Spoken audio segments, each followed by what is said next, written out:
हाय, welcome back. तो आज का टॉपिक है हेल्थ इंश्योरेंस। हॉस्पिटल का एक बिल पूरी फैमिली की सेविंग्स ख़त्म कर सकता है।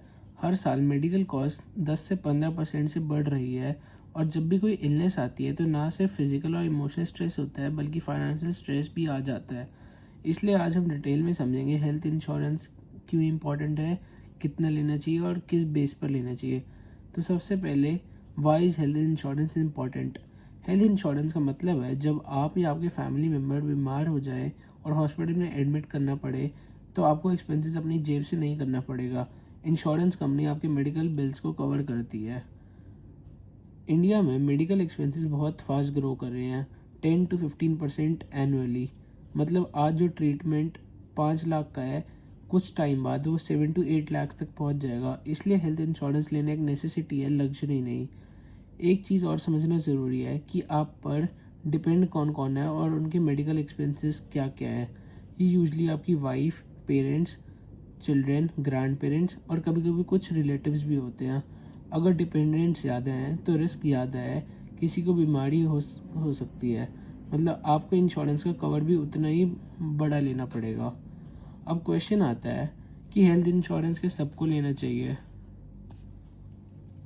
आप कह सकते हो मेरे पास कुछ स्पेयर एसेट्स हैं जो मैं मेडिकल इमरजेंसी में यूज़ कर सकता हूँ, लेकिन दो कंडीशंस हैं। वो एसेट किसी फाइनेंशियल गोल से टाइड अप ना हो और वो एसेट्स लिक्विड हो, मतलब तुरंत कैश में कन्वर्ट हो सकें। अगर दोनों चीज़ें हैं तो थियोरेटिकली आप इंश्योरेंस ना भी लो तो चलेगा, लेकिन रियलिटी में हेल्थ इंश्योरेंस अक्सर अनअनाउंस्ड आती है और तब इंश्योरेंस होना एक बड़ी रिलीफ देता है। और देखा गया है कि इंश्योर्ड पेशेंट्स ज़्यादा अच्छे ट्रीटमेंट ले पाते हैं कंपेयर टू अनइंश्योर्ड पेशेंट्स। इसीलिए प्रैक्टिकल एडवाइस है, सबको हेल्थ इंश्योरेंस लेना चाहिए। अब एक और इम्पॉर्टेंट क्वेश्चन है कि कितना हेल्थ इंश्योरेंस लेना चाहिए।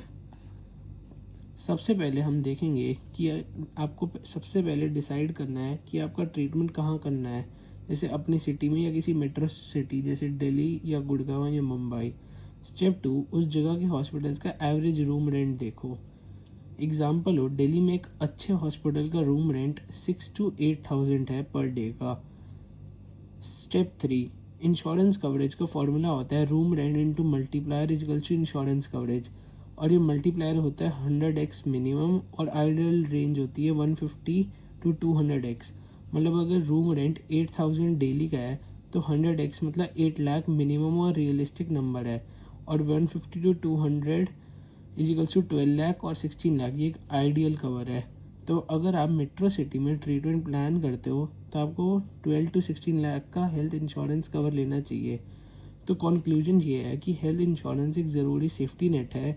डिपेंडेंट ज़्यादा है तो कवरेज ज़्यादा लो, कम है तो मिनिमम कवर भी चल सकता है। और कवर डिसाइड करने का ही बेस्ट वे है अपने हॉस्पिटल रूम रेंट को बेस बना के। ये एक ऐसी चीज़ है जो आपको और आपकी फैमिली को फाइनेंशियल डिजास्टर से बचा सकती है, इसलिए हेल्थ इंश्योरेंस को डिले नहीं करना चाहिए। आई होप आपको हेल्थ इंश्योरेंस समझ आ गया होगा एंड नेक्स्ट वीडियो में हम लाइफ इंश्योरेंस को डिस्कस करेंगे।